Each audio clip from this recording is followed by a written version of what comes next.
jack that's still attached to the. You know what the most frustrating thing is? Okay, we might get underway.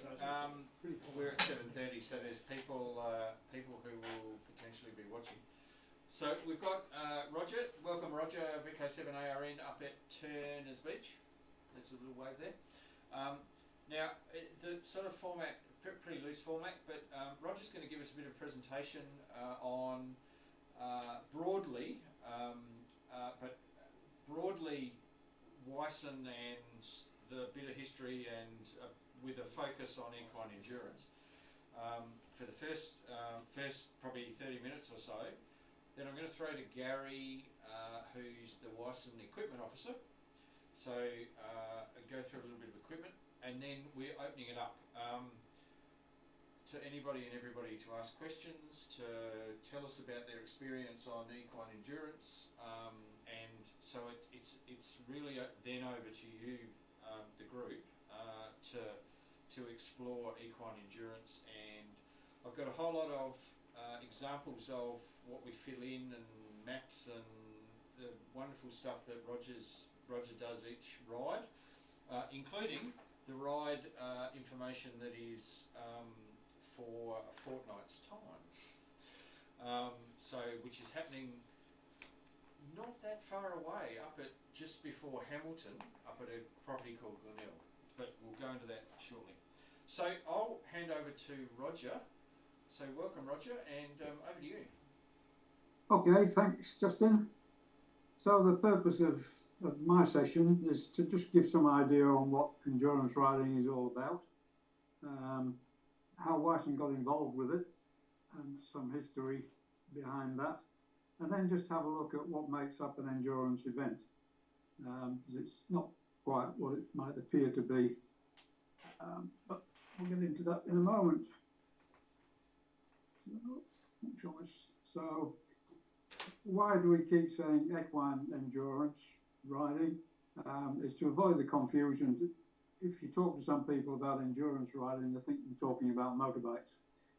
So the word equine is commonly included in the names of the riding clubs, but funnily enough, not in the national body, Australian Endurance Riders Association.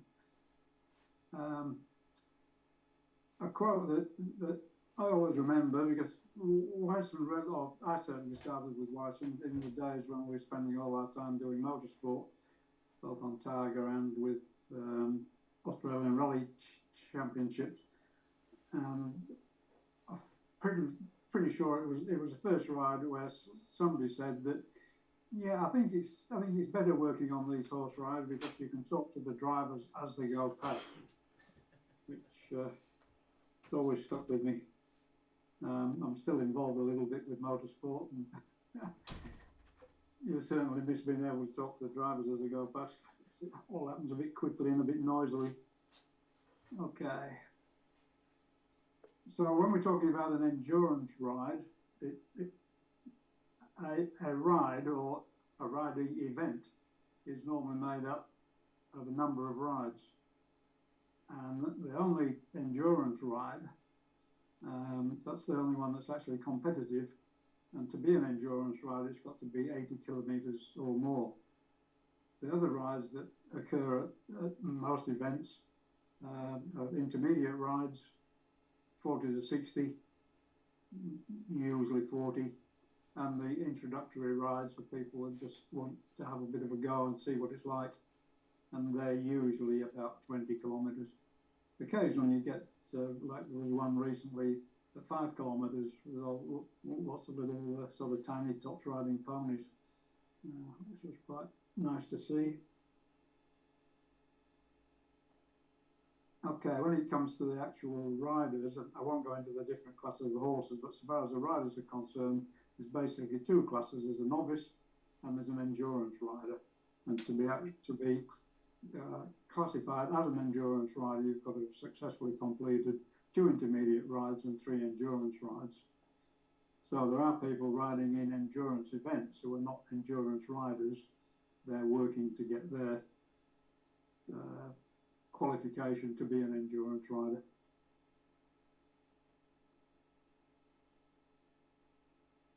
the aim of endurance riding, it's often said if you complete, you won. And this applies especially to the national championships.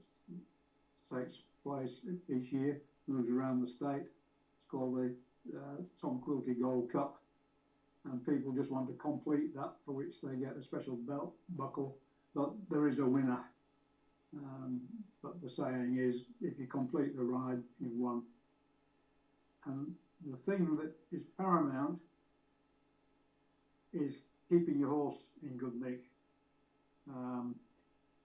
So you can go as fast as you like, but if your horse comes in unwell or lame, well, it was all a bit of a waste of time to be going fast, because you in fact don't complete if your horse is not in a good state at the end. So the horses are checked by a vet before they actually start, when they first arrive at the ride base. At the end of each leg, and I'll talk about legs in a minute, and then when they're finished. And on each of those occasions, the horse has got to be found to be in good order. Here's a sort of a typical vetting scene. There's quite a few people involved. There's a TPR clerk, temperature, pulse and respiration. That's done by, if you like, a lay person to leave the vet to the more technical stuff. So the horse is checked over, and then the rider or the strappers, you've got to run it up and down, or perhaps 100 metres and back, so that the gait of the horse can be checked by the vet to make sure that it's not lame. That picture looks as if there's only 3 legs on that horse. Special class. Yeah, special 3-legged class. Yeah, it's sort of the tension at the front end and not at the back end. It's just perfect alignment. I only took this picture last weekend, or not 2 weekends ago, because I take hundreds of pictures of endurance riders, but most of them are taken at checkpoints. So I'm actually very short of pictures of the vetting arena. So I went up to one at Castra specifically to get some pictures of the vetting. Oh, cool. Cool. Thank you.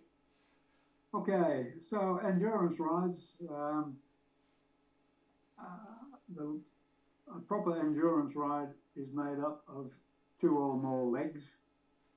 The minimum number is 2, and the maximum length of a leg is 50 kilometres, and normally about 40.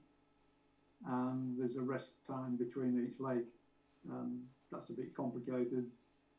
There's different types of ride, so I won't go into it. There's also a maximum time that can be spent completing the ride, and that's set for each ride according to the conditions. Like the one that's coming up at Glenelg is quite hilly, so the maximum time will be extended to allow for the hard going. When you get to championships, I've mentioned the national championships for Tom Quilty. There's also, each state has a championship ride, and they're normally 160 kilometres, made up of 5 legs, decreasing length. And there's an example. First one might be 45, and the last one sort of 15. And again, with a rest break between each of those, and a check by the vet. And the 160 rides normally start at midnight. Roughly speaking, they've got to complete the 160 in 24 hours. Just a note on the 160, these rides in the old days were 100 milers. That's where the 160 comes from. It's actually 100 miles. Okay, so how did we get involved? I've got a couple of pictures here. Strange fellow in a van, and out of the checkpoint, and a picture of a normal or not normal, but the typical sort of base setup with a base operator, pulling together all the reports coming in from the checkpoints, and hopefully getting into some format that people can come in and ask a question as to the whereabouts of their horse and rider. Okay, busy slide, but before we got involved in endurance riding, Wyson was heavily into motorsport, as I mentioned earlier, with Targa and the Australian Rally Championships. Certainly my first exposure to endurance riding, I think it was Gavin HGO who put somebody in touch with us. There was a crew of CBers who did most of the rides, and there was a major event going on at Bothwell, and it actually started on a Friday, and the CB crew couldn't get time off work, so we went in just to cover the first day and sort of made ourselves known, particularly to stir the Southern Tasmanian endurance riders. And this was all about 2006, and we did quite a lot of rides with them.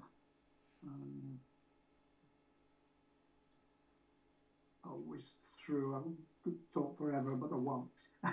We then got involved with the Portland Endurance Riders, the sort of St Helens based, and that was interesting because one of the amateurs was working as a volunteer ambulance guy in St Helens, and met up with the lady who does most of the organising. And she was saying the difficulty they had getting communications around their ride. They were sort of relying on mobile phones and CBs, and the nature of the countryside meant they had a problem. And he suggested that we might be able to help. And that's how we got involved a little bit, or more wider than just in the south of the state. As I mentioned earlier, the big event each year is the Tom Quilty, and that moves around the states. So there was one in 2012, which we got heavily involved in. And besides the actual event, the state that's running it normally has a kind of a dress rehearsal, which is like a mini, same sort of distances, same venue, just as a trial run. So that was in 2011, and that was more than Wyson could cope with. So we involved NTARC, CCARC as it was then, and even that wasn't enough. And through Rod, we got the Land Rover Owners Club involved as well. So that was if you like, the first event which involved coordination of amateurs and other groups right across the state. And from that, NTARC got heavily into it, but they thought that Wyson was doing it in a fairly crude manner. And they got right into it and got more and more technology involved, which they've continued with since. A lot of their emphasis was on the technical development of the gear that was used, hardware and software. So it's the work that's been done within NTARC is really remarkable. Northwest TARC, taking over from CCARC, I've also looked after the Sheffield ride for the last few years. Just going back to NTARC, they've tended to look after the Northwest rides, other than the St Helens one. Although recently they've joined Wyson, helping out on that one. But the rides up Labrina and at Scottsdale, which is sort of home base for NTARC. We don't cover all the rides within the amateur movement. The SES look after an annual ride at Garry Park, and there's a group in Ulverston who have got a commercial licence, and they look after some of the rides up in this area.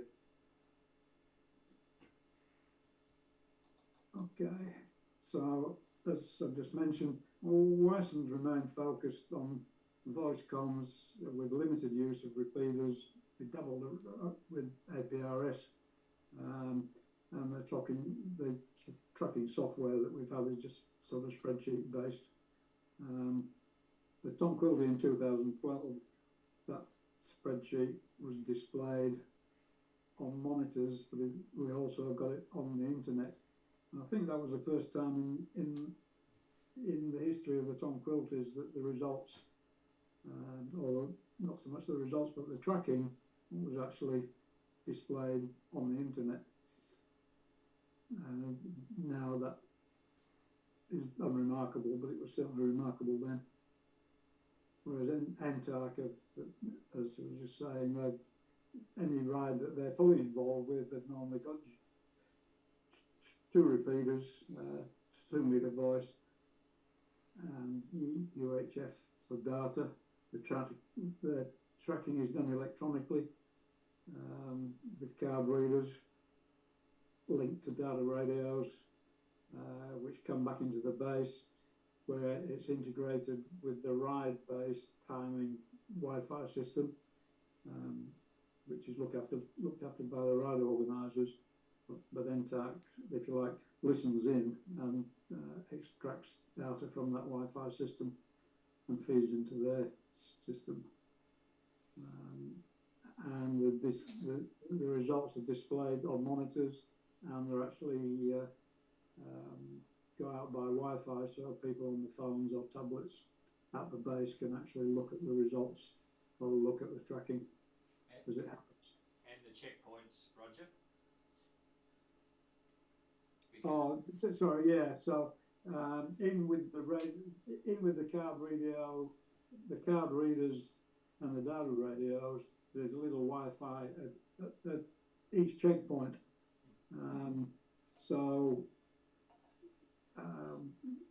Again, you can use your tablet to see the history of the riders that have gone through, and also some of the paperwork that's issued by the ride secretary.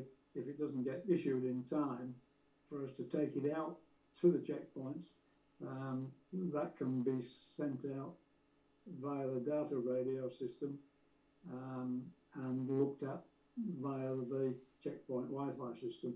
So I'm saying they've got some really clever stuff. Very handy, very handy. Yeah. The Northwest TARC are just it's just a basic voice system.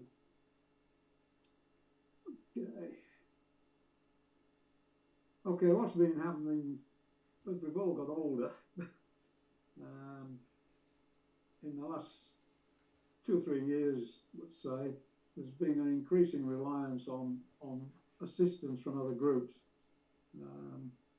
So if NTARC is doing a big event, we put the word out and get as many as we can from Wyson or from whoever we can get to come and make up the numbers, including people who are not in amateur radio. The state championships last year, we just didn't have enough people. The ride organisers found a lady to go and look after a checkpoint, and we gave her a radio and supervised her while she used it occasionally. She only used it for emergencies, and I'll talk about those in a minute. So she wasn't using it a lot, but yeah, just so that we could actually do the job, we gave her a radio in a box, and she did a really good job. Okay. So what's involved in doing one of these rides? Before it happens, whoever's coordinating the job obviously needs some basic information like dates and times and where and who the key contacts are. And then the next thing we need to know is where the tracks are going to run. It's nice to get the whole track, but we certainly need to know where the checkpoints are going to be. So we need a lat long for each of those. It's nice to know which way the riders are going to approach and depart from the checkpoints, so that the checkpoint crews can set up accordingly. And sometimes a checkpoint might be involved in more than one track. Once we've got the location of the checkpoints, I do some work with radio mobile to see what sort of coverage we're going to get, and whether we're likely to need a repeater. And because I like doing it, I also do some topographical mapping as well. Okay. Oops, I've gone up instead of down.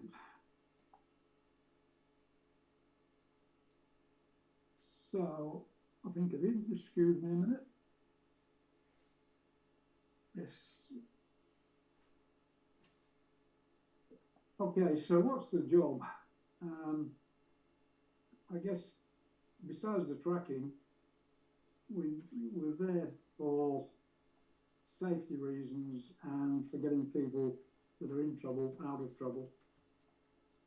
So normally, if the rider's unfit to continue, or if the horse is unfit to continue, they will normally find their way to the next checkpoint, and from there we will call for the relevant assistance, which is usually for a farrier to come and replace a shoe, or for a float to transport the lame horse, or even a float to transport the horse if it's in good order, but the rider isn't. And very, very rarely, but most recently, we actually had to call an ambulance to transport the rider to hospital. But fortunately, that doesn't happen very often. Okay, another part of the job is to check that a rider actually completes a section of the leg. A lot of the legs and a lot of the checkpoint locations are where the track goes into a loop, so they can pass a checkpoint, do a loop, and come out again. So one of the jobs of the checkpoint is to make sure that people actually do go around the loop. If a rider has gone missing, we can narrow down the location of where they're missing. Then the majority of the work is simply recording and reporting the number and the time of passing of the horse and rider.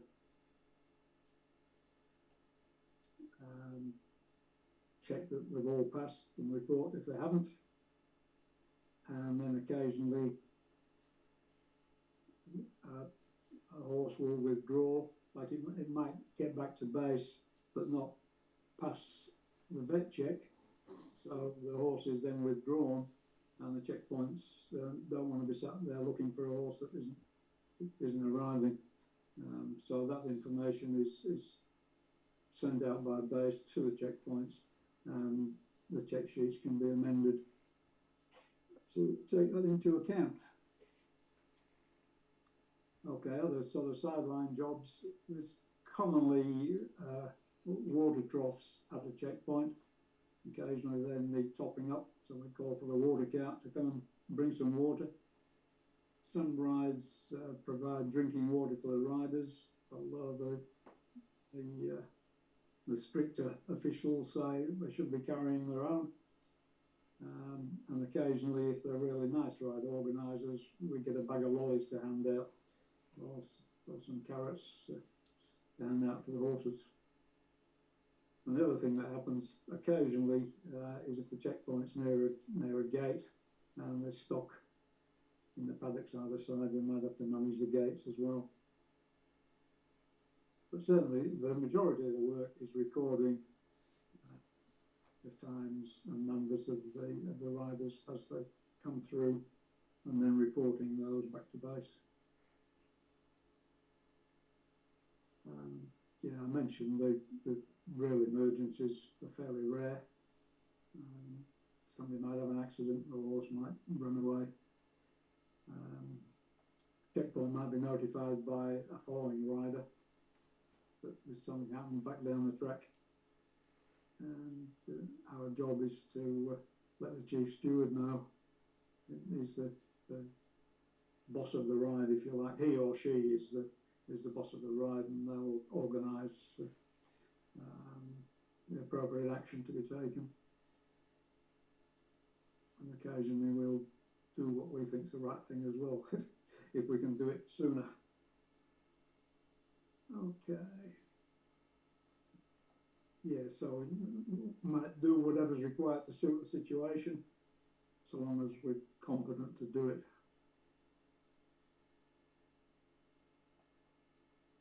Back at base, again, prioritising things.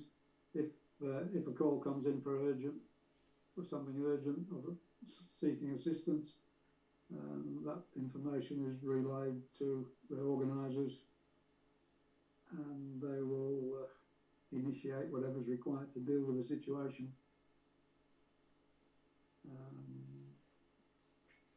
I won't bother reading that out. See it for yourself.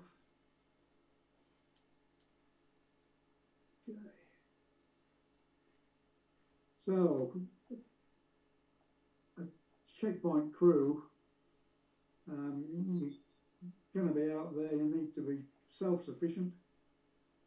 We like to work with a minimum of 2 operators, so that, well, just to give an example of this sort of recent incident, there was a horse needed to be managed and a rider needed to be managed, so working on your own.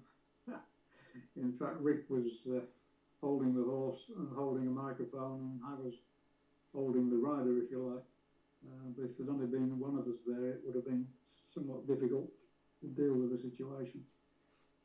So I certainly like to organise with a minimum crew of 2, and if you've got a gate to manage as well, often it's useful to have 3.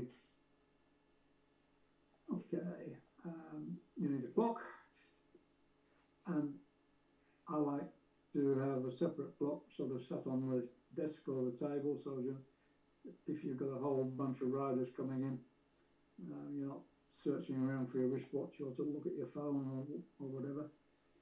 You need the normal stationery. You need food and drink to see you through for the day. People that work at base are quite fortunate, because there's usually a canteen at base, and volunteers are sometimes given free food and coffees. So although the people at base have got to work hard because they're dealing with all the traffic, they really get looked after, and the poor people out at checkpoints have got to self-cater and feel sorry for themselves.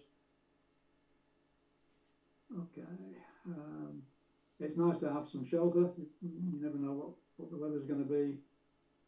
Certainly need a chair. Table's nice to work at, clothing. And in organising who's going to go where, we've got to take into account what sort of vehicle is necessary to actually reach a checkpoint. Rarely you actually need a 4-wheel drive, but occasionally you do. And if you're going to camp, you also need somewhere to sleep.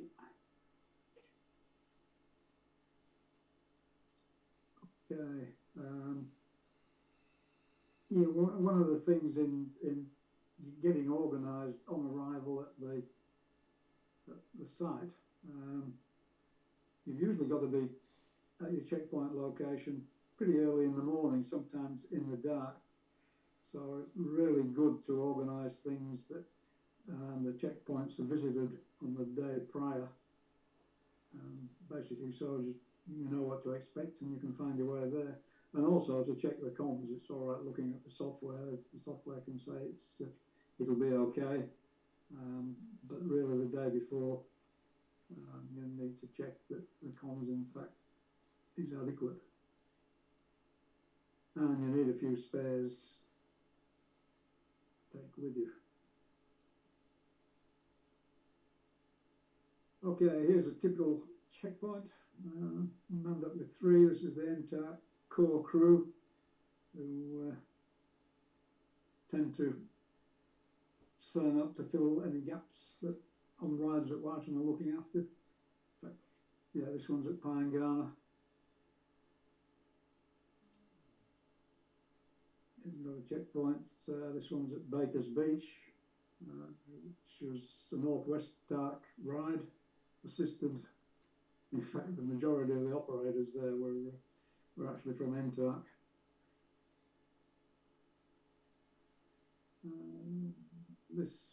This was an NTARC ride assisted by Wyson with, I haven't called it, what was it, Anthony? What do you call it? A gypsy what? The gypsy shelter? Yeah. The gypsy shelter, yeah. The gypsies are in town. Yeah, that's it. Travellers. We've actually split Anthony from Garry this time, and Anthony's most upset that he's not going to be able to sit under Gary's gypsy shoulder. So this is up at Scottsdale, at a checkpoint called Rex's Race. And I included this one because you've got the card reader just mounted on the gatepost there, and the antenna associated with it. There's another box on the ground at the base of that post that's got the radio in it.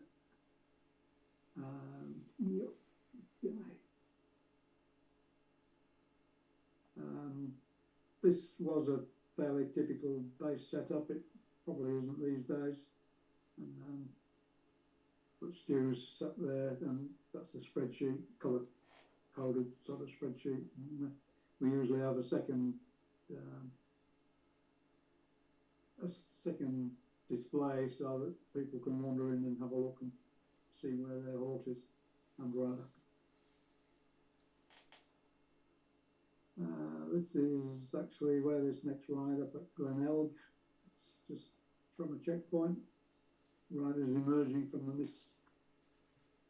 It was a really nice place that, and there isn't a checkpoint there on this coming ride. There's a few well-known characters amongst the riders. This particular lady's one. She quite often rides bareback.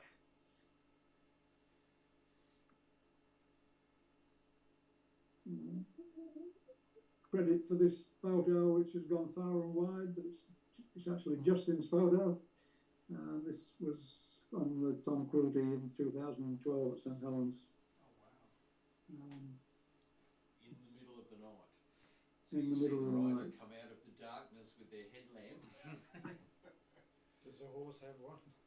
Only the rider. It doesn't have light, it has nay. And some of the riders were travelling pretty quick. Okay, so the main thing about doing all this is to enjoy ourselves, to have some fun, and to do so supporting a great sport. When you see these kids, very young kids, riding into a checkpoint, and then you've got the youth, mainly girls, but there's quite a few lads. When you compare them with the ones wandering around the streets and places, this is a far healthier pastime. It's good to see them. Yeah, I guess the ratio of youth to adults, probably about a quarter of the riders you'd put in fact, any rider under 18 is a junior. I didn't actually mention it, but on each ride, you've got different categories, and it's based mainly on the weight of the rider, but also on age. So within each ride, you've got a heavyweight division, you've got a medium weight division, you've got a lightweight division, and you've got a junior division. And there's prizes for each of those, and there's not that many heavyweight riders, so they get lots of prizes.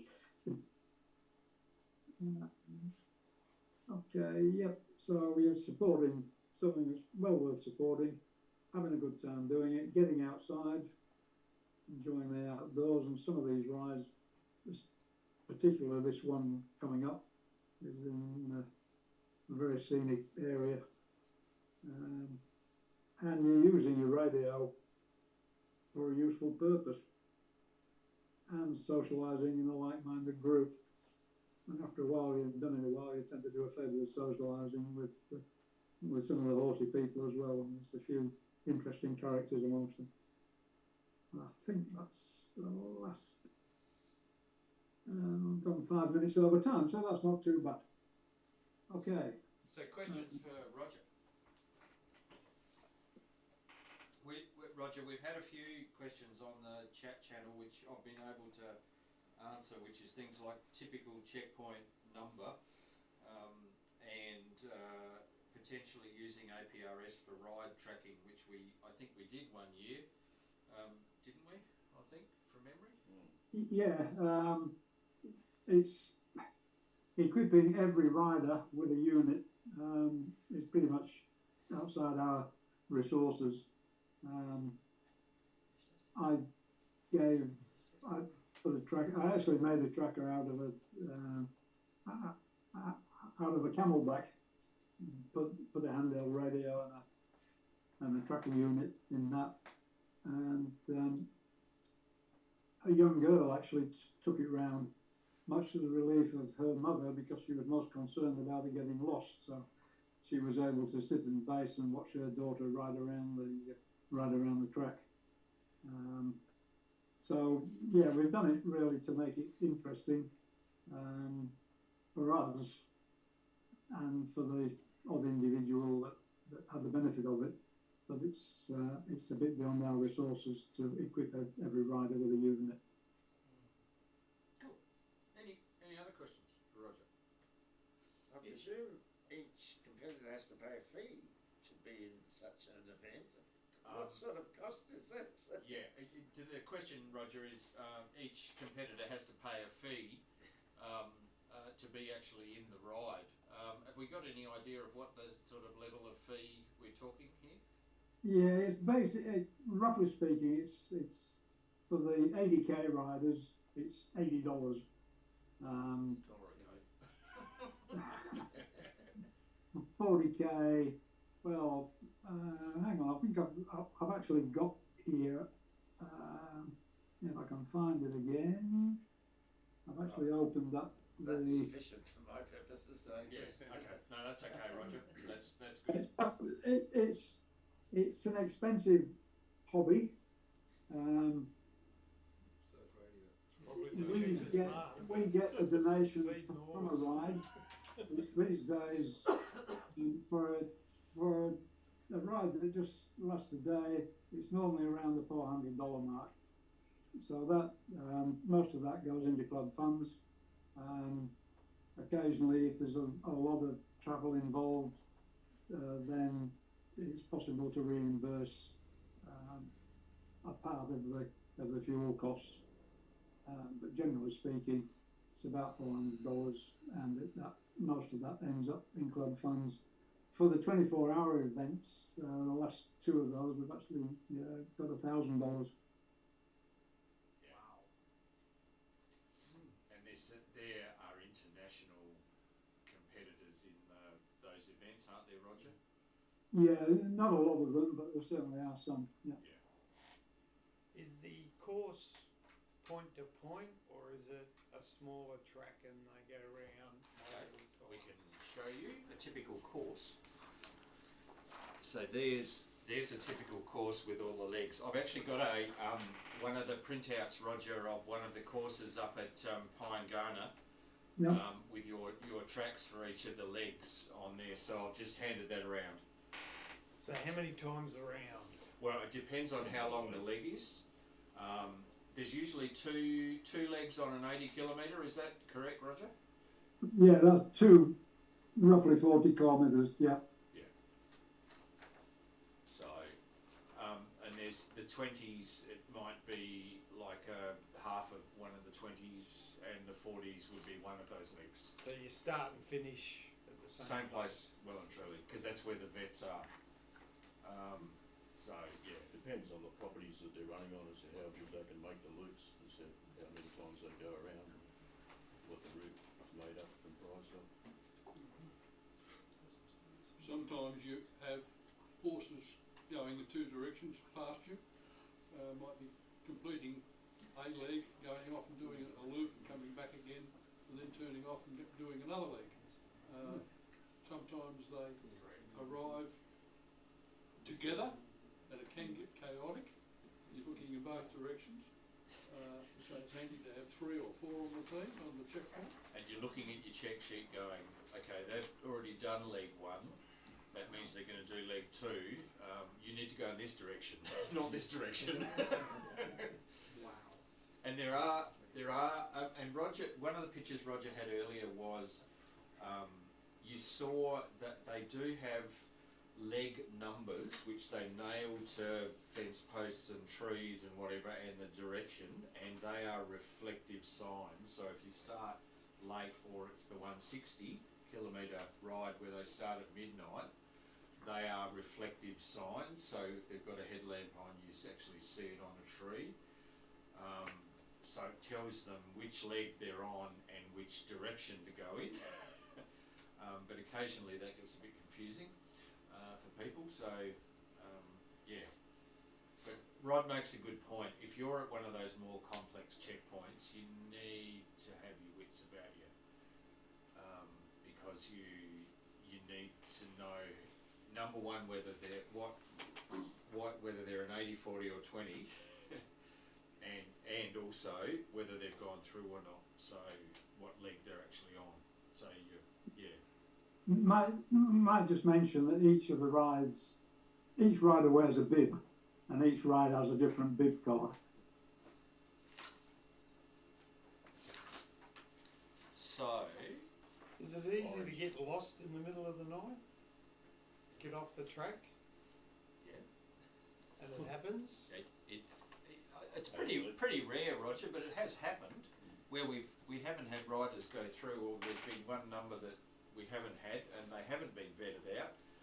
So yeah, that the horse at Fonthill. It's pretty rare that anybody gets lost. Somebody you think, where the hell have they got to? And then they finally turn up and, oh yeah, they got lost, but they've just backtracked and got back onto the track. Yeah. I can't. Fonthill was There was one. Yeah. There was one particular event where the rider didn't get lost, but the horse did. So the two parted company. And the rider walked into the checkpoint, and we sort of looked at the rider and went, hang on, you're supposed to be on a horse. So you gave him a carrot? It actually took a long time to find that horse, because it was up at Fonthill, which has got an awful lot of gorse around it, and the thing had escaped, like it had run off in a panic, forced its way into this middle of a clump of gorse, but it couldn't find its way out again, nor could anybody see it. So it took a long time to find it. And get a tractor to flatten the gorse to get the horse out. Anyway, so I might, what I might do, Roger, is I'll hand over to Garry, give us a bit of a talk on equipment, and then I've got some checkpoint stuff here which I'll hand round so people get a bit of an idea about what we fill in and all of that sort of stuff. So over to Garry. Just before you do it, can you tell me if up on the screen you've now got the right information from Glenelg, or has it worked? Yep, we have, and if I minimise that, there we go. We have. Yes. Okay, yeah, just want to see if it worked. But yeah, just coming back to the question about what's it cost to. You've got the numbers there. Just the sort of information. This is pretty sparse actually, but this is this ride coming up. It's telling us what time the ride base opens. In fact, there's no dogs, no fires. There is a canteen for the people at base, and the people staying on Friday night will be able to get an evening meal at that canteen. And there you go. All right. Cool. Go, Garry. Okay, Roger. Right, yeah, my name's Garry, VK7JGD, and some people think I know stuff, but yeah, might be way along. A lot of new faces here. So, who are the guys that are going to be part of the team on the weekend that's coming up. I'm with you. So, Yep. yeah, okay, Yep. alright. Okay, glad you mentioned horses. They're the main things of this gig. I just thought I'd have a quick talk about the horses. How many people here own a horse? So there's a few that are meeting, there's a few that are meeting horses close up first time around. Right, okay, all good. Well, you've got to remember that these horses have started out with a thermometer stuck up their rear orifice. So that's how they started the day. And some of them, I think, are probably a little bit jumpy as strangers or people. And to be honest, some of them are fairly big buggers. And they're pretty daunting at times, particularly if, like that photo Roger had there of all the orange ones coming in, they could all just come in at once. And if there's water on your checkpoint, some will drink water, some won't, but you could be sort of fairly closely surrounded by a pile of big fellas. And some of them, their personalities are like people. Some of them are pretty snaky, and others are, most of them are pretty calm. But you can't judge them all and just walk straight up to a front of a horse, or particularly at the back of a horse. So if you're at a checkpoint and you're getting surrounded by horses, you probably shouldn't really be out over where the horses are unless you've given the horse some carrots or something, which you usually always ask the rider first, do you want any? So there's just a little bit of a safety thing around horses, because if you get a whack from a horse, you can be seriously upset and put out of action. I think, Roger, they put red tape on the tails of the kickers. So if you see any horses around that have got on their tail, they've got red ribbon wrapped around their tail, that's for the vet to beware when he's doing the poking, to beware that the horse kicks. Most of them are okay, but they can get a bit flighty, and some of them are real goers. Others are sort of, every time they get to a checkpoint, it's like, are we there yet? And we don't want to keep going again. So you just got to sort of suss the horses out as they're coming and going. You'll find some riders, they're not quite the home and hospital type that I used to do dirt bike riding with, but they're the ones that probably wouldn't stop at the checkpoint. They'll yell out their number and keep on going, unless they want to stop for a drink. But there's a bit of an art to checking the numbers. On their bibs, 8s can look like 3s and 3s can look like 8s, and everything can be all upside down because they're crunched up as they're riding past. So you've really got to have your eyes on as they're coming in. That's why you really need 2 people on the checkpoints. You get a second go because you've got their numbers on the back as they're going away, but sometimes it's quite easy to make a mistake, which is not a big drama, but it's just going to be a wrong number going through, and it's going to create extra radio traffic sorting out. So that's just another thing to be wary of. But if you're going out to give somebody a carrot, particularly the horse a carrot, just approach the horses sort of side on and slowly, and you don't make any fast movements, and because some of them are a bit sort of jumpy, just the nature of being in a group of other horses. So it's just a bit of a safety thing, is just be aware that they're big buggers when you're getting up near them, and they've got some power. So that's probably about all I can waffle on with horses, because I ride stuff that's got disc brakes and kill switches, and I don't worry about these reins and things. But anyway, that's enough of that. Garry, we ought to point out that as the group of riders approach, they're supposed to call out their number to you. Yeah, that's correct, Rod, yeah. And then you can mark it off. But sometimes if there's a big group coming,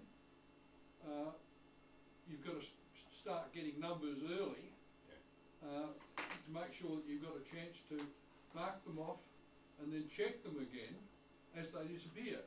Because some of them can go through quite quickly. The other thing is that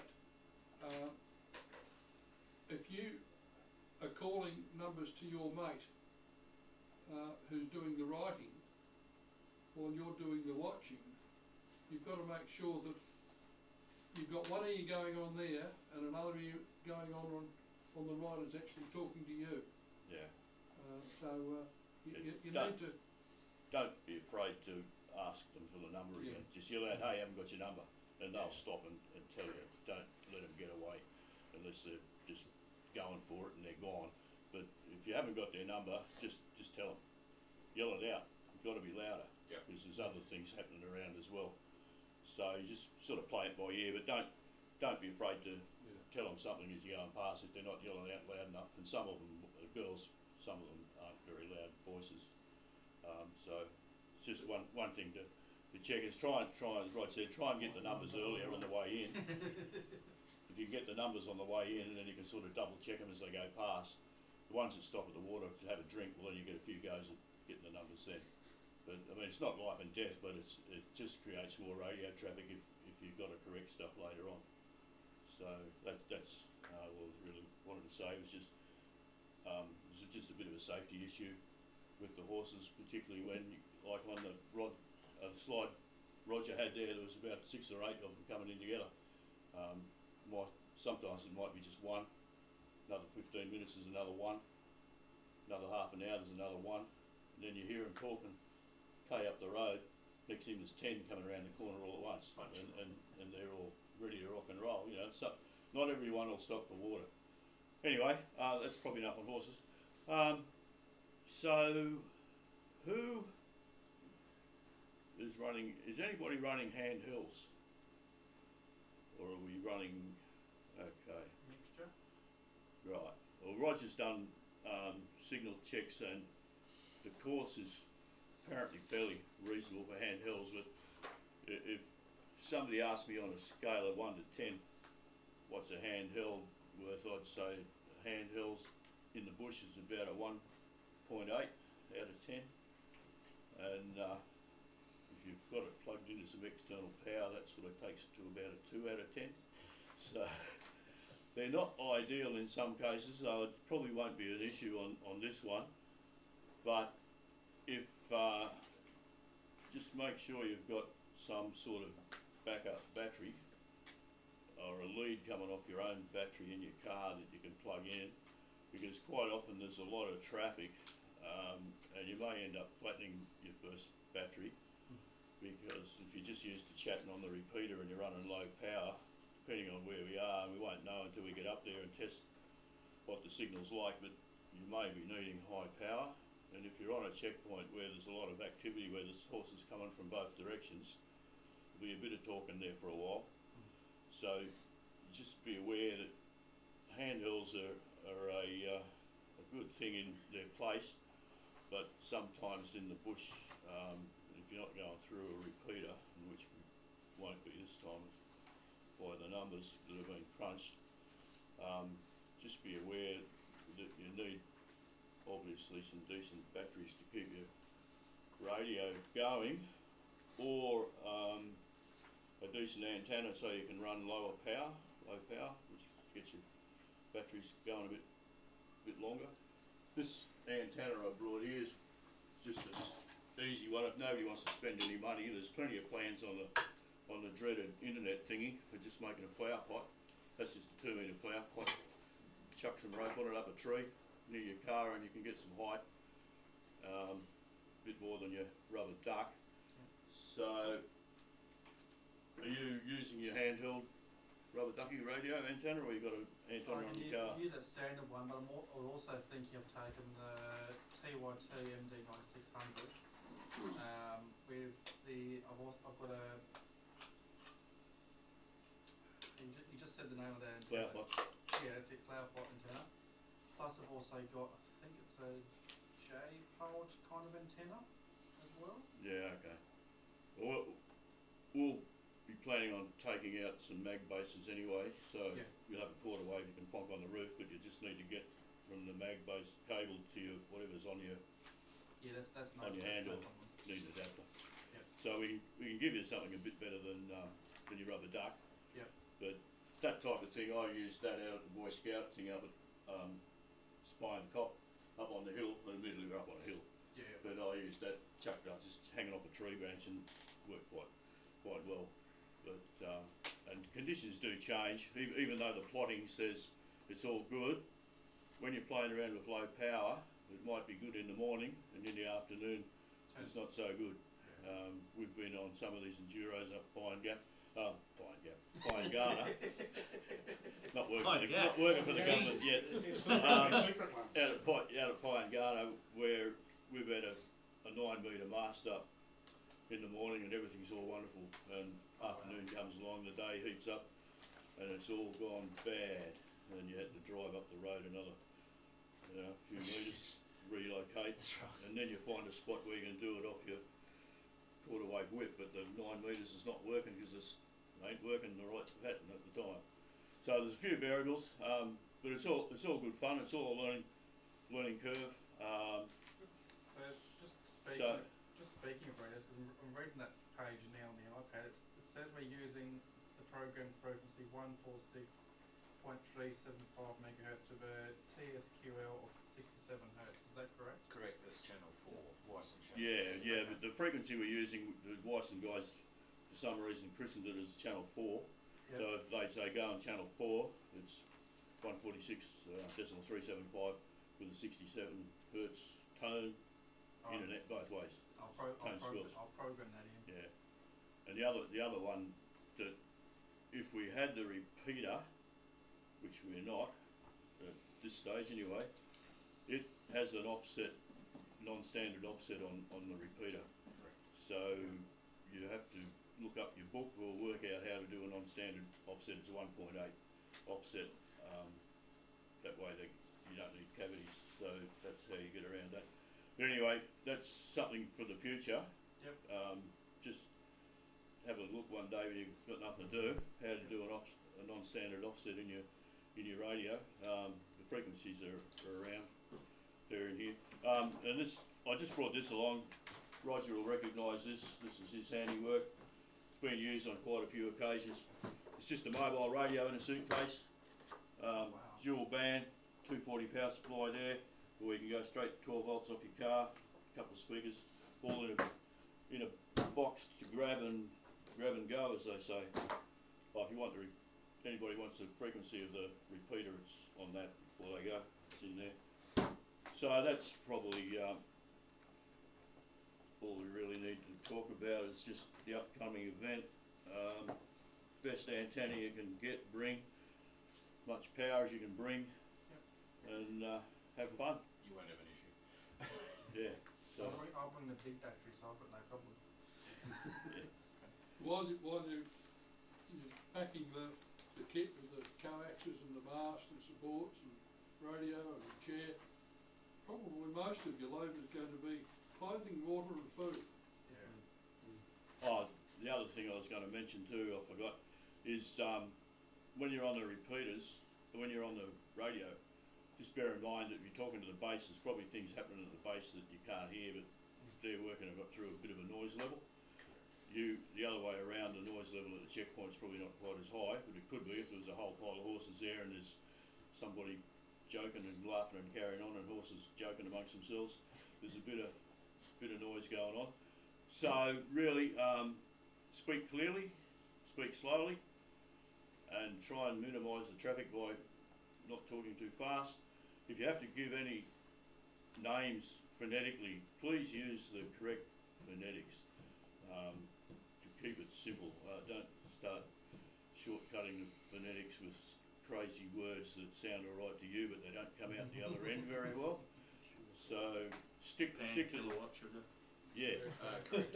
yeah. Stick to the standard code for your phonetics, and that'll make it all happen. If you hear, if you've got 10 on your list to radio through, it's not life and death to get that 10 all the way through in one go. Yeah. Have a listen before you start talking. Make sure that the base acknowledges you, that They've heard you. that they're talking to you and not somebody else. Make sure that they're ready for you, for your messages. Yeah. Don't just call, just don't just say I'm checkpoint so and so to base and here comes force numbers times blah blah blah, without them acknowledging you that they're ready to take it. Yeah. Correct. Otherwise, you're going to have to do it all again, and it's just extra air time, and you may be blocking off an urgent call or something. By And don't be surprised if base says stand by. Yeah.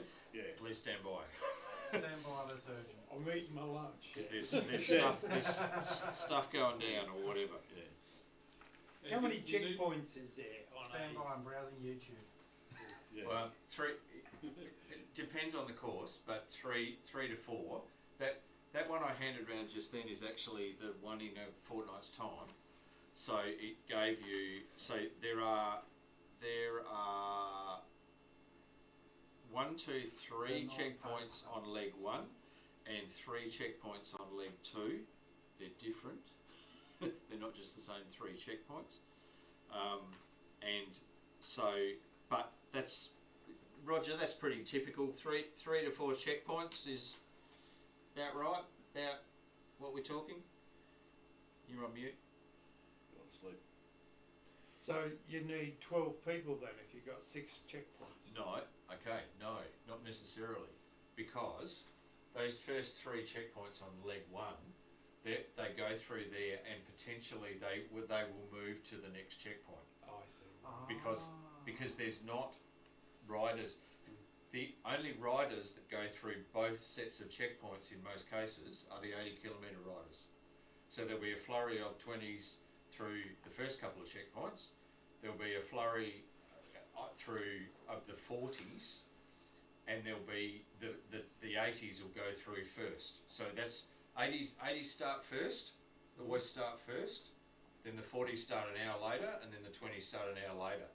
So the 80s have gone through most of those checkpoints, and they're in vet or resting, and they're on their next leg. So not necessarily. You don't. The same checkpoint can have, in the first leg it might be checkpoint 3, but in the second leg it might be checkpoint 5. Checkpoint 7 or 5 or something, depending on what the loop is. Same crew, same checkpoint, but a different number when you're reporting in. So you've got to just be aware At of the same time? That can be it can be it towards the end. It Correct, can be a bit can be. confusing.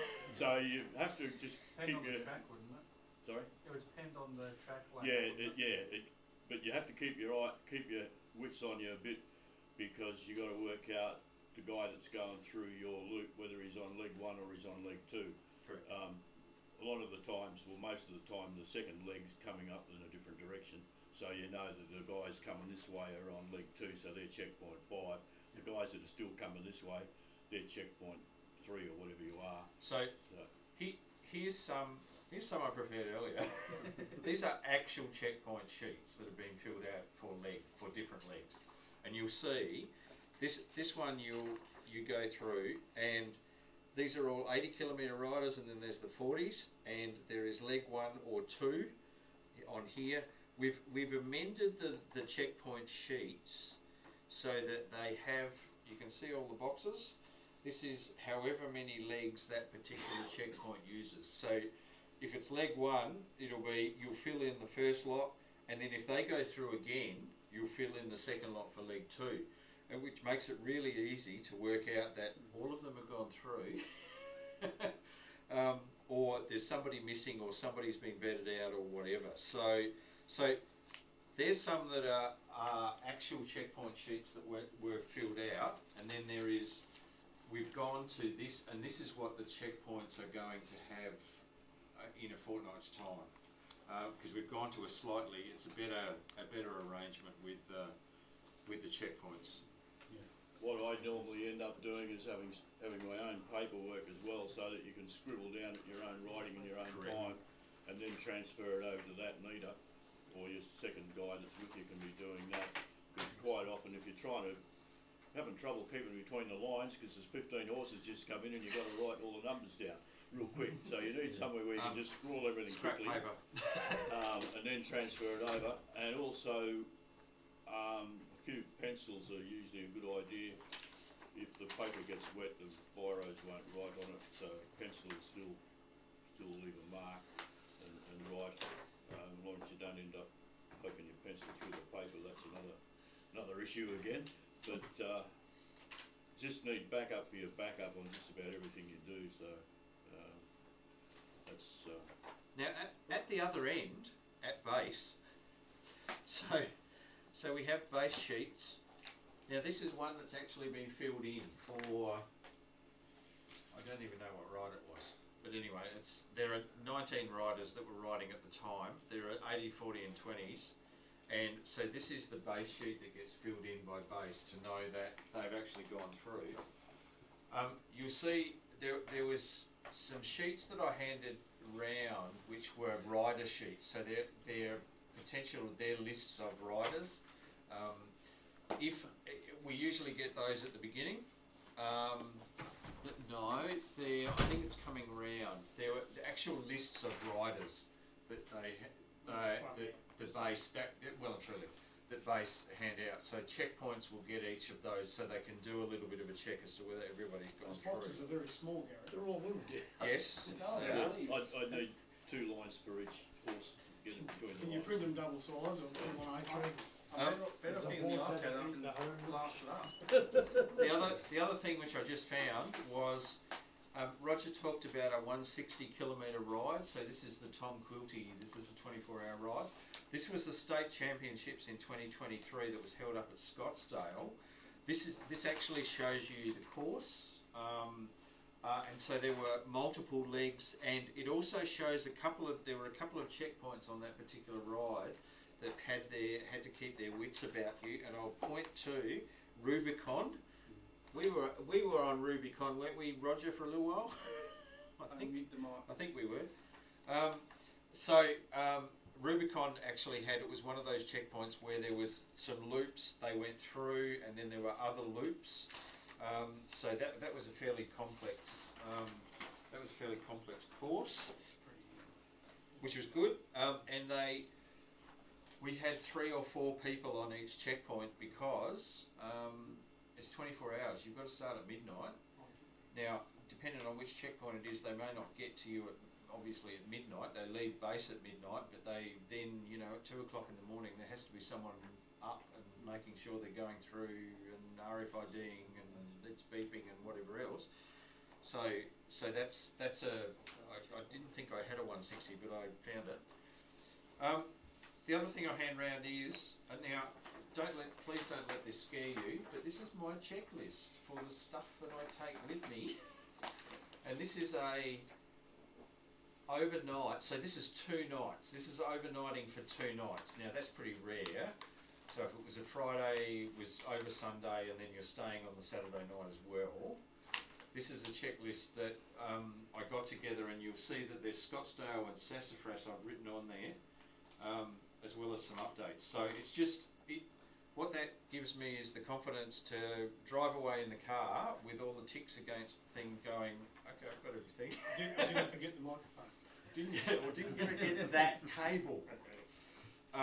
So yeah, that's just a checklist that I go through. Some of those things I don't take with me, and can I just say, as you get more and more, you do it more and more, you take less and less, because you actually realise that, okay, I can actually do without that, or I don't need that, or I'm not, the Friday night, if we're at St Helens, we'll go and have a meal at a restaurant at St Helens on the Friday night.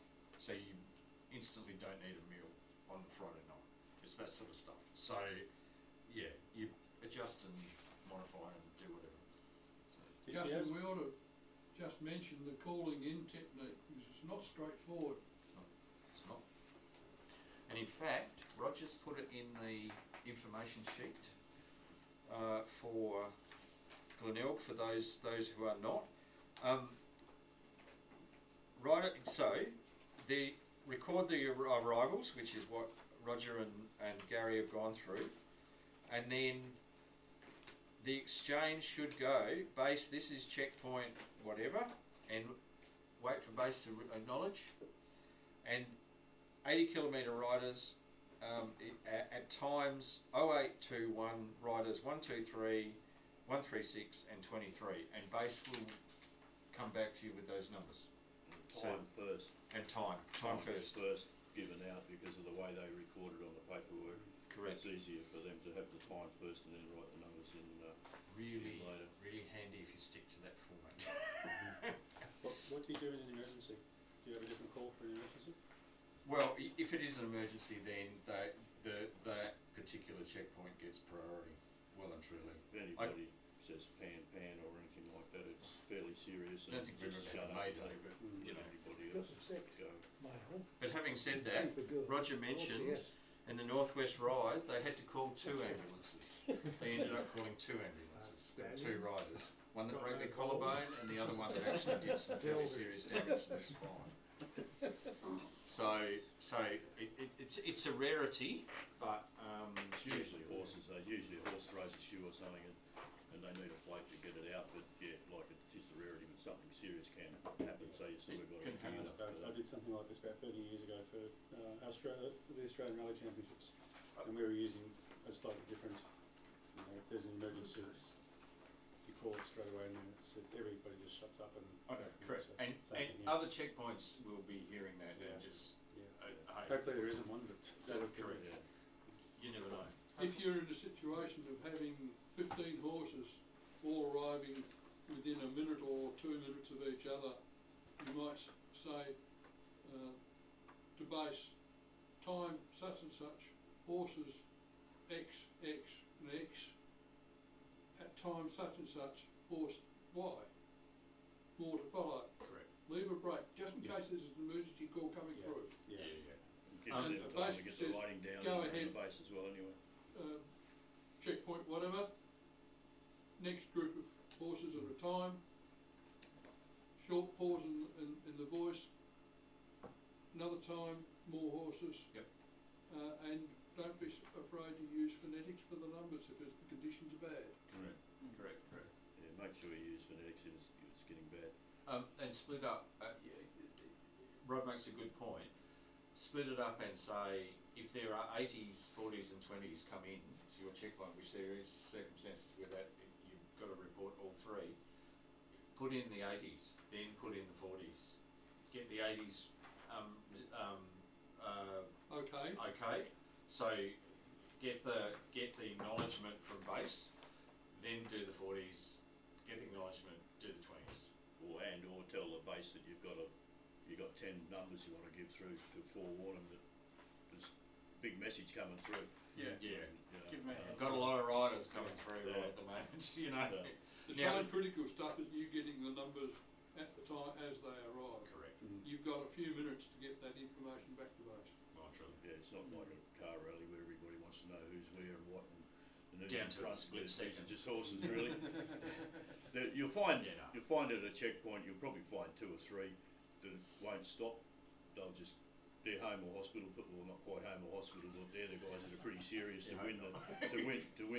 get some points for some trophy or something they're going for. Yep. So they'll just ride straight through and hopefully yell out their number loud enough so you can get it. But if they're too fast for you, just yell out and tell them you want their number and they'll Or you have to go round again. yeah. Yeah. Well, that's the other thing too. Some of them that may not have done it very often might even ask you which way do we go from here. So you've got to tell them which colour arrow that they're supposed to be following for each route. So there's a few little things you just have to have In in your that head. scenario on the day, will we be given a copy of the map to point them in a direction which way to go? You've got a copy of the map Yeah. in the There's maps. information that's been sent out by Roger. There's maps to download and everything on the website. Roger's Yeah, sent there's out. only the checkpoints. There's no. checkpoints, not the course. Oh, okay. Okay. There's usually at a checkpoint arrows pretty close to the checkpoint itself which way to head. Okay. So We'll check with it. there is a bit of variation depending on the person and the club that's riding is setting it out as to how close they are together. Sometimes they can get a fair way off and you can see that they're supposed to be going up that field and through that gate over there and you can see a couple of them heading off over there. and then they don't turn up at the checkpoint, next checkpoint, and where are they, blah, blah, blah, and then they appear coming back or they're coming in somewhere else. We saw them going off in a northeast direction. I don't think that's correct. At least It has happened that overnight there's been a bit of a storm go through, and arrows can get blown down, they can get knocked down, they can end up pointing the wrong way. Yep. Things like that have happened. Yeah, no, and they usually go through the course early on in a four-wheel drive, so they do a bit of a check, but yeah, you never know. Yeah. You never know. Bit of an aside for on Tom Quilty, there was some overseas riders there, and there was Who didn't speak English? yeah, there was an Arabic guy from a country I don't know where he was from, but he was the first rider and the only rider I'd seen at the time that had dual headlights on his head and a red tail light on his horse at the back, and he had clearance lights on his bloody spurs hanging off the side, so you could always tell which guy was the Arab guy. Free amigo. Yeah. How many horses in each event? It varies. Hey, Roger, have we got a registration number? Dozens or hundreds? Oh, no, Dozens. dozens. Yeah. No, dozens. Thousands. Horses everywhere. Stampede. Shit everywhere. It may not have closed. It was registration closed, Roger? You might He's on mute. No, you're on mute. Yeah, varies from entry to entry. If they don't get enough entries, they don't run the event because they need to pay. There we go. Okay, yeah, that's why you haven't been answering me. Yeah, the registration actually closes on the Wednesday before the ride, so. Okay, so it hasn't closed yet.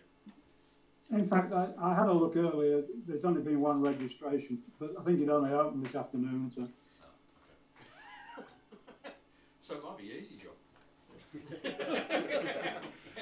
Yep, they've gone past, so that's it. So we can pack up and go to the next checkpoint. Tens of horses. Well, the canteens run by the clubs, are they? Yeah. Yeah. Bit of a fundraising. And they usually have like on the Friday night and sometimes on the Saturday night they do have like a bonfire that they keep going, and it's worth going and having a quiet bevy with the horsey people. They're usually pretty good. The tradition used to be that the radio guys got their food for free, but everybody else is paying, so Yeah. Yeah, fair enough. The egg and bacon roll in the morning's not bad. Yeah, that's correct. Any other questions? Have fun. See you up there. You will know more after we go up on the weekend and Cool. suss it out. Okay. So, how many do you need and how many have you got? I think Always need more. well, we always need more. I think we've got enough for the next ride, but the thing about the next ride is it's close. Like the other rides can be 2, 3, 4 hours drive away, whereas this one is an hour away. Yeah. It's just before Hamilton. It'd be a good training ground for those who may have not done it before as Correct. well. Correct. Which is a bonus. So this is if you're thinking maybe or maybe not, this is a good way of working out whether you want to do it or not. So yeah. The more eyes there are on the busy checkpoints, the better it is. Correct. Coming through in a rush. Even if you decide at 6 o'clock on Saturday morning, I wouldn't mind going having a squiz, go up and have a squiz. Go up and have a squeeze. Don't have to stay all day. Because as soon as you get somewhere close, if you put out a call on Channel 4 on that frequency, somebody will come back to you. Yeah. May or may not be base, but yeah. So yeah. And it's fun, and it is a beautiful property. If you haven't been up there, it is a beautiful property. Better than Spion Top? On par with, par with. Field day potential? Field day side potential? Not at Glenelg. Speed and Cop would be good though. In the middle of Tasmania, that wouldn't be bad for a field day. That's now Speed and Cup. We do the Clark Trophy. Garry mentioned the Clark Trophy, which is the Scout Trophy, where lots of Scout troops all traipse up to Rockton, which is west side of the Oatlands. So go as if you're going to up into the Central Highlands from Oatlands, and there's a property called Rockton, which has got this big hill right in the middle of it, which is fantastic for radio. So all the radio guys do on the top of this hill, and then all of the Scout troops are basically everywhere else on this property. So they all have UHF CB handhelds for emergencies, and so the radio guys have to judge the troops on their radio technique. That's one of the things that they get judged on for their radio badge. And they also have lots of activities that are all named. They were named movies the last time I was there. The first time we went there, they were the year that James Bond. Oh no, it was James Bond one. Yeah. And then the second year was movies. Oh yeah, that's right. That was so it was Frozen, and there was something else, and something else, and something else. So these are the activities that they have to move around and do. They have to make their campsite. They get judged on that. Yeah, and when they make their campsite, they have to call in long lap of their campsite. So they've got to do that right. So that's good fun. That's a good fun weekend actually. Garry was there. I couldn't make the last one, but Garry was holding the fort with. Who else was up there with you? Anthony, wasn't it? Anthony. Yep. Yeah. There you go. Yeah. So it's good fun.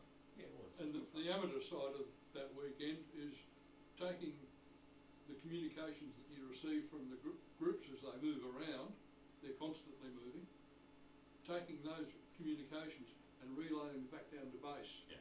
Who are plotting things in a master situation down where the troops come in and refer to at the end of their stint.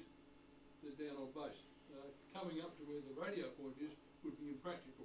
Correct. It's like this and very rocky.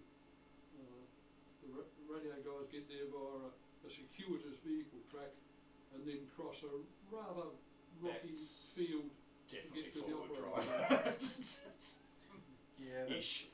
that's not a Commodore car. No. Is it not your Commodore? I took a whole nude up there once. There was one spot I had to get the big sledgehammer out and smash a lump off a rock before it. Well, actually, Roger, we have a story about Pine Garner, don't we? About being on the checkpoint on the highway, and all these guys turned up in Fords, I think. Do you remember that? Yeah, it wasn't on the highway. It was on the back road. Oh, Oh gosh. We were thought we were all drunk. I don't think they were. They were just high spirited. But they were going to head down to Pine Garner, down a track that the riders were coming up. It was on a narrow track, so in fact we held them up, and they were quite cooperative. But they were mad. It was like a big swamp at one side of the road. It was halfway between a swamp and a ditch. So, and so they decided that they were going to put a car down there and see if they could get it out. Yeah, they just bloody ran through this thing and half-wrecked these cars. So, old Commodores and all sorts of things. But, yeah, you come across some strange people sometimes. Roger and I just stood there and watched, like, oh my God. And then the last rider went through, and then we went, off you go, people. End of the day, they experimented. Another good story from Pine Garner's Stampede. Oh, yes. Go, Garry. Yes.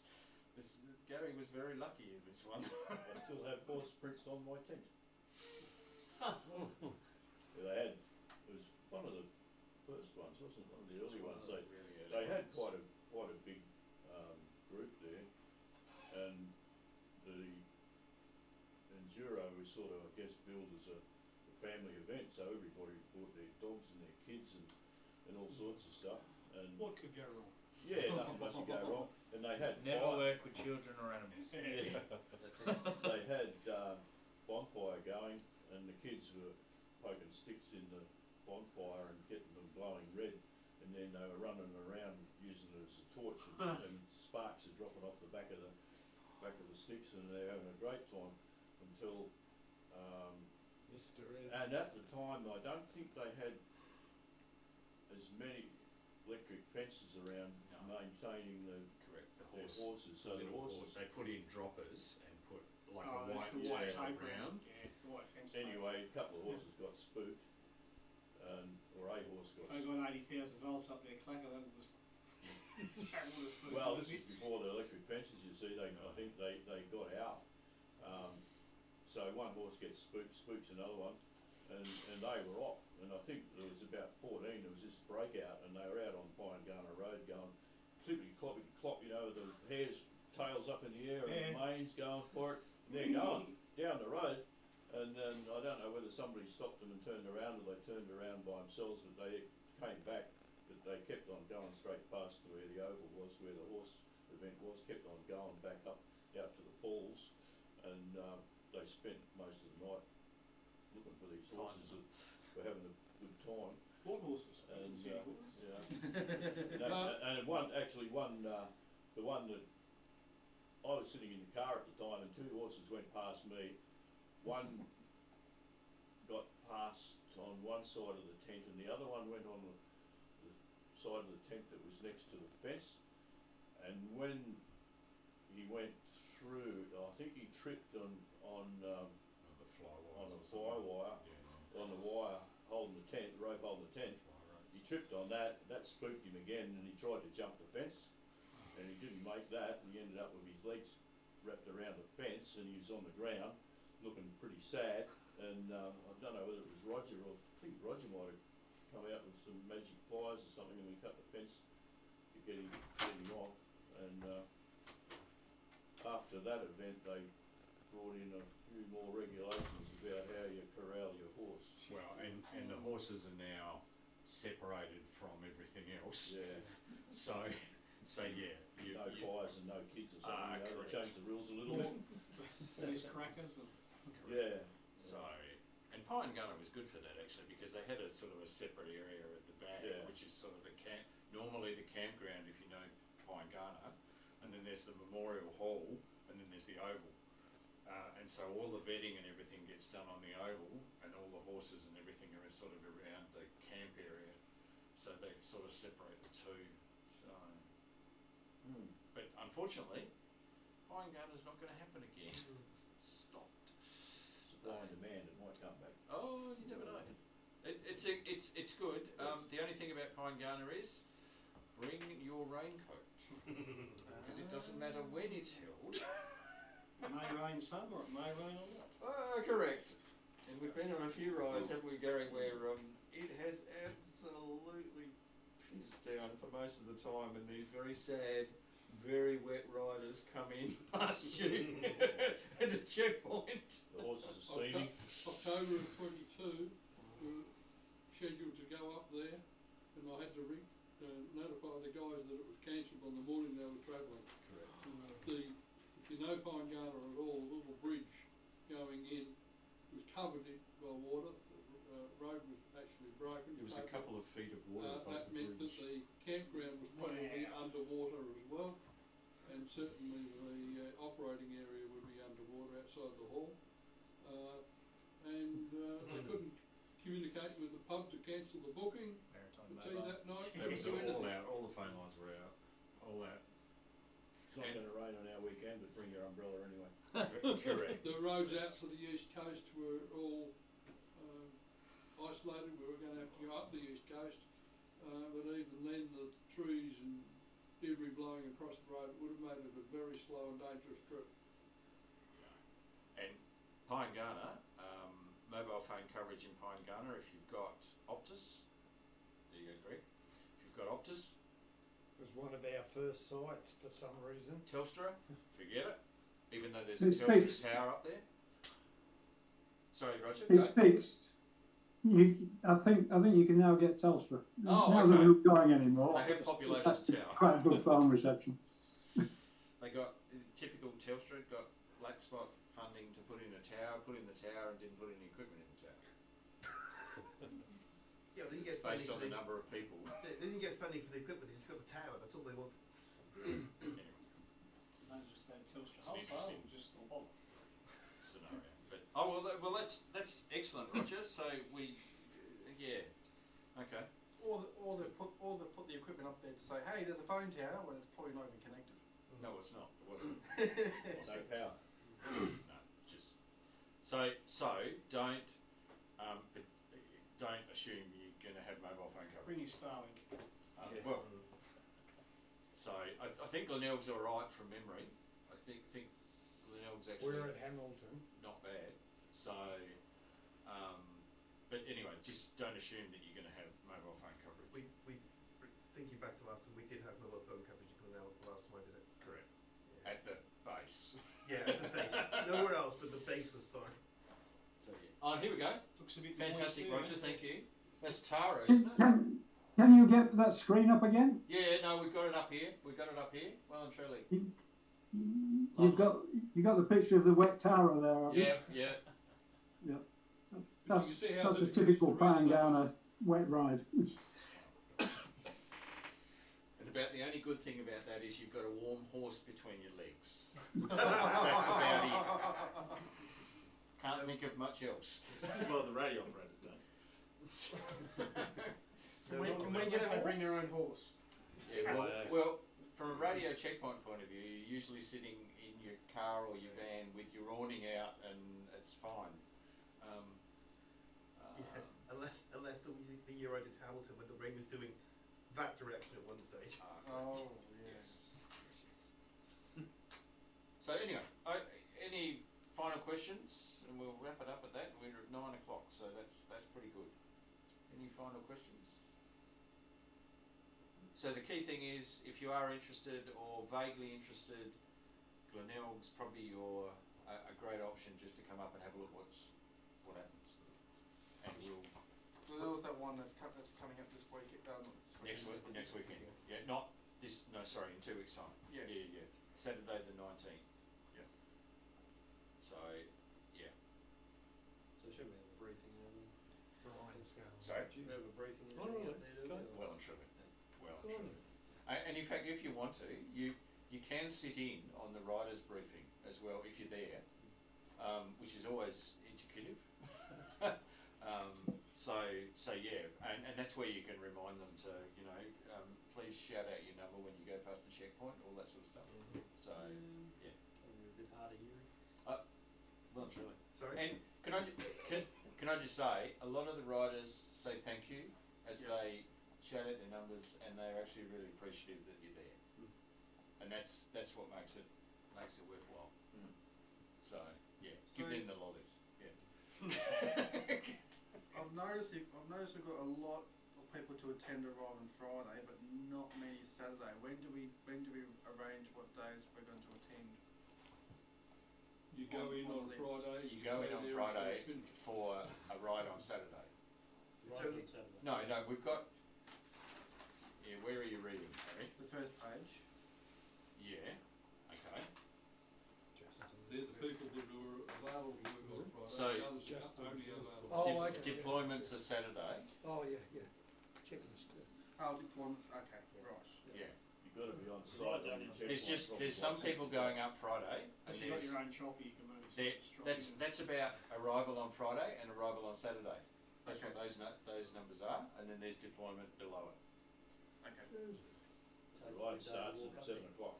Yeah. So So we you've need to be got to be there on, by you've got to be on your Oh, it's checkpoint further about minutes 6. of heat to drive. Yeah. I'm guessing if you were in for the first bit, it'd be for the whole lot, like you go the Friday. And Right, well, and some people go up there early. Glenelg's a bit notorious for fog, so you'll have fog in the morning. So yeah, more than likely, it clears, it burns off. Yeah. Anyway, Watch out for wallabies. correct. There's an awful My lot on kill that streak road. with them is 3, unfortunately. I want to keep it no higher Roadkill than that. Central. Anyway, we'll let Roger go. Thank you, Roger. Pity I can't be there. Oh no, that's all right. That's. I think we've got it in hand, and thank you very much for all the work you've got together with the ride information for it. It's fantastic. Okay, all good. Cool. Enjoy yourselves. That's the main point.